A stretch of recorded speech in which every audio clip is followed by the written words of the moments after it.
Assalamualaikum warahmatullahi wabarakatuh. Nama saya Dewi Amelia Amanda dari kelas AKP 5B Politeknik Negeri Medan.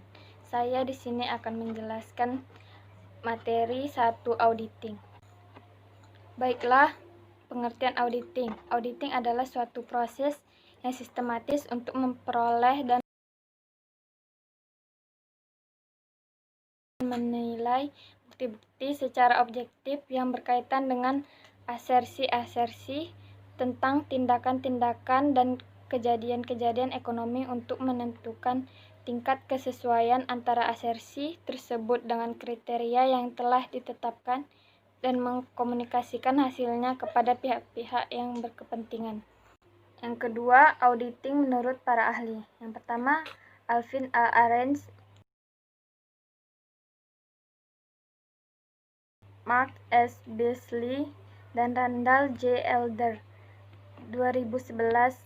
4. Auditing adalah akumulasi dan evaluasi bukti tentang informasi untuk menentukan dan melaporkan tingkat kesesuaian antara informasi serta kriteria yang telah ditetapkan. Audit harus dilakukan oleh seorang yang kompeten dan independen. Yang kedua, Conrad, 2002.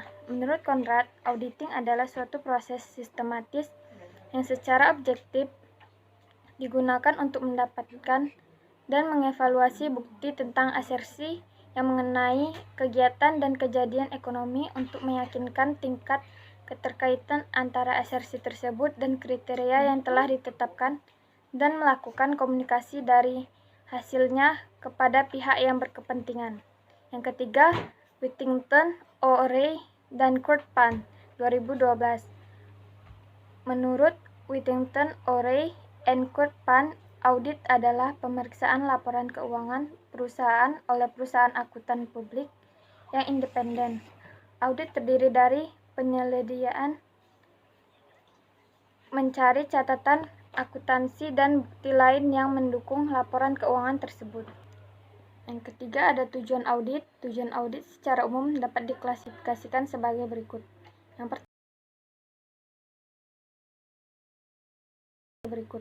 Yang pertama, kelengkapan atau competence.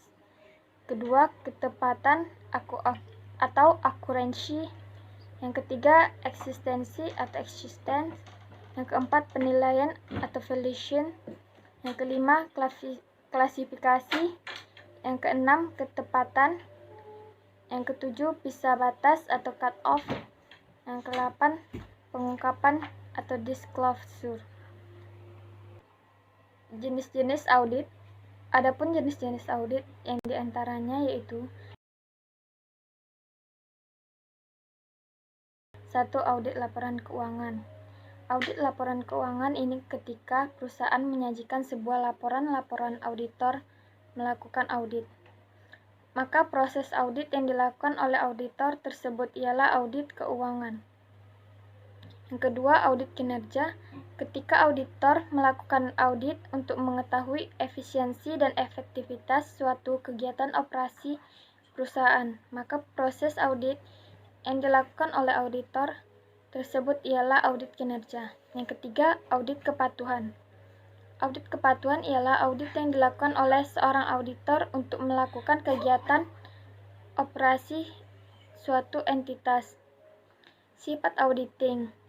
Asosiasi Akuntansi Amerika mendefinisikan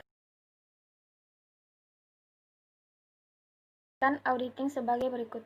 Yang pertama, auditing adalah sebuah proses sistematis untuk secara objektif mendapatkan dan mengevaluasi bukti mengenai pernyataan perihal tindakan dan transaksi bernilai ekonomi untuk memastikan tingkat kesesuaian antara pernyataan tersebut dengan kriteria yang telah ditetapkan serta mengkomunikasikan hasil-hasil pada para pemakai yang berkepentingan. Yang kedua, auditing membutuhkan pendekatan langkah per langkah yang dibentuk dengan perencanaan teliti serta pemilihan dan pelaksanaan teknik yang tepat dengan hati-hati.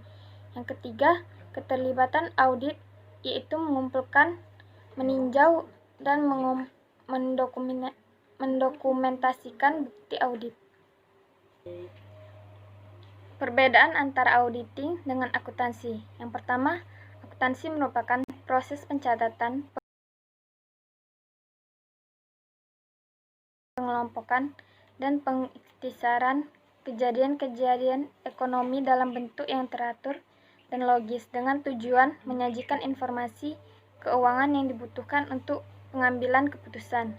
Fungsi akuntansi bagi badan usaha dan masyarakat adalah menyajikan informasi kuantitatif tersebut yang dapat digunakan oleh pimpinan entitas ekonomi maupun pihak lainnya untuk mengambil keputusan. Yang kedua, auditing data akuntansi. Yang menjadi pokok adalah menentukan apakah informasi yang tercatat atau hasil proses akuntansi telah mencerminkan dengan benar kejadian ekonomi pada periode akuntansi yang bersangkutan. Oleh karena itu, kriteria adalah aturan-aturan akuntansi, maka seorang auditor harus memahami aturan-aturan yang baik. Yang ketiga, baik seorang akuntan atau auditor harus memiliki pengetahuan mengenai prinsip-prinsip akuntansi yang berlaku umum. Tetapi di samping itu, seorang auditor juga harus memiliki keahlian dalam pengumpulan dan penafsiran bahan bukti audit. Hal ini yang membedakan auditor dengan akuntan. Aspek ekonomi dalam permintaan auditing. Dalam mengambil keputusan ekonomi, terdapat berbagai pertimbangan antara lain. Yang pertama, suku bunga bebas risiko, yaitu suku bunga ini mendekati suku bunga yang dapat diperoleh bank dengan berinvestasi dalam sun selama jangka waktu tertentu yang sama dengan jumlah pinjaman tersebut.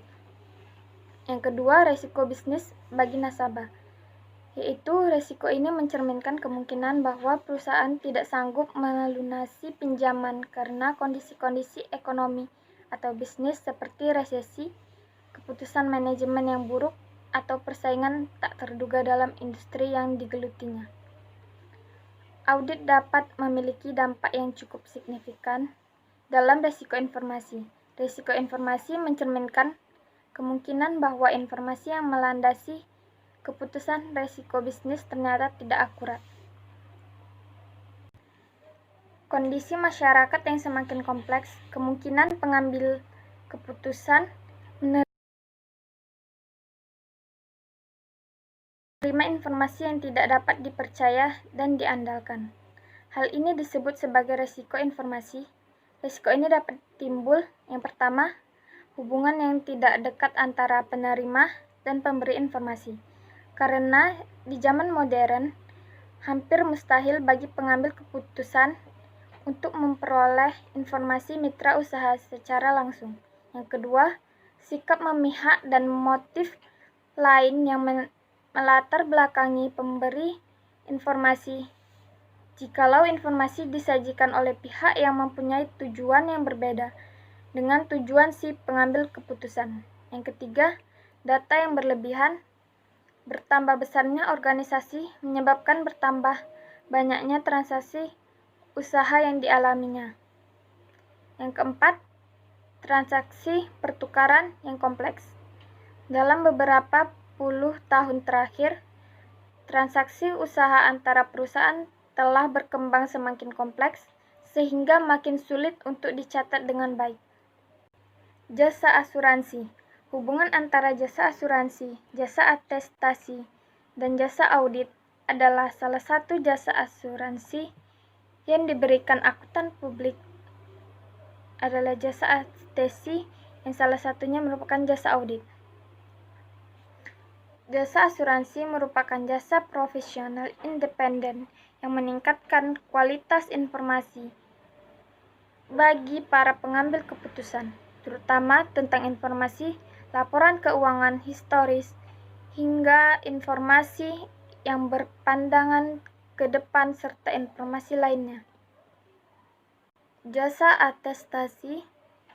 Kantor akuntan publik mengeluarkan laporan tentang rehabilitas Suatu asersi yang disiapkan pihak lain. Yang pertama, audit atas laporan historis, yaitu laporan tertulis yang menyatakan pendapat bahwa laporan keuangan secara wajar sesuai dengan prinsip-prinsip akuntansi yang berlaku umum. Yang kedua, atestasi.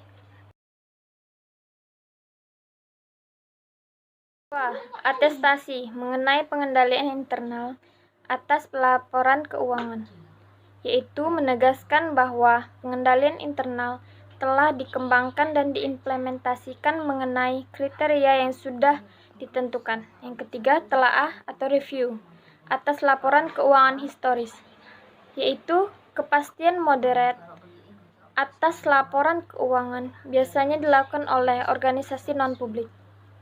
Yang keempat, jasa atestasi mengenai teknologi informasi, yaitu jasa web truth, yaitu memberikan kepastian kepada pengguna situs internet. Ada juga jasa syarat truth, yaitu mengevaluasi dan menguji reliabilitas sistem dalam berbagai bidang. Yang kelima, jasa atestasi lain, yaitu memenuhi keinginan klien yang menginginkan kepastian yang independen suatu informasi. Jasa asuransi lainnya, meningkatkan mutu informasi bagi pengambil keputusan, misalnya ISO 9000, audit lingkungan.